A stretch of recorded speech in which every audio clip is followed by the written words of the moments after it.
আপনার গার্লফ্রেন্ডের নাম্বারটা একটু আমাকে দেন, আমি একটা কল করি, দেখি আমি তাকে ইমপ্রেস করতে পারি কিনা। ওকে। আপনি হচ্ছে গিয়ে কিছু হিন্টস দেন আপনার গার্লফ্রেন্ড সম্পর্কে। আমার গার্লফ্রেন্ডের নাম সাদিয়া, ওর বাসা ফরিদপুরে। নাম্বার। হ্যালো, আসসালামু আলাইকুম। ওয়ালাইকুম আসসালাম। কে আপনি? সাদিয়া বলছেন? জি। আমাকে আপনি চিনবেন না, আমি আর কি আপনাকে অনেকদিন ধরে ফেসবুকে ফলো করি। কেন কল করেছেন?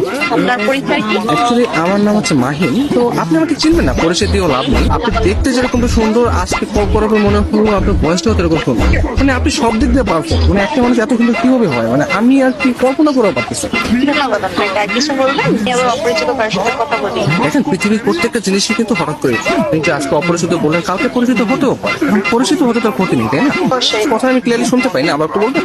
শুনতে পাচ্ছেন না? হ্যাঁ, এখন শুনতে পাচ্ছি। মানে আপনার কথা শুধু আমার কানে না, আমার মনেও পৌঁছে যাচ্ছে। আপনি বলেন। আপনি অনেক ভালো ফ্লার্ট করতে পারেন। আমি কোনো ফ্লার্ট করতেছি না, আমি আসলে সত্যি সত্যি মানে সত্যি কথাই বলতেছি। ধন্যবাদ। আপনি কোথাও থাকেন? আসলে ছোটবেলা থেকে আমি অনেক জায়গায় থেকেছি, কখনো ঢাকা, কখনো খুলনা, যশোর, মাদারীপুর, বাট এগুলো সবকিছু না টেম্পোরারি। আমি এখন বর্তমানে পার্মানেন্ট ভাবে নতুন একটা জায়গায় থাকতে যাচ্ছি। সেই জায়গাটা কোথায়? আপনার মনে ব্যক্তিগত জায়গা হবে? না, আপাতত নেই। অপরিচিত কাছে জায়গা দিতে চাচ্ছি। অপরিচিত বলতে আমরা চাইলে কিন্তু পরিচিত হতে পারি। আপনি চাইলে আমরা কথা বলতে পারি, দরকার ভিডিও কল অথবা মিটও করতে পারি। কিন্তু আমি তো আপনাকে দেখিনি, আপনি আমাকে দেখেছেন। রাতের দিকে তাহলে আমরা ভিডিও কলে আসি। আচ্ছা, আপনি তখন আমাকে হোয়াটসঅ্যাপে আপনার ছবি সেন্ড করেন। ও আচ্ছা। যদি মনে হয় যে না কথা বলা যায় বা ভালো লাগে, তাহলে আমি আপনার সাথে কন্টিনিউ করবো, সমস্যা নেই। তো আপনি কোন ধরনের ফটো দেখতে যাচ্ছেন?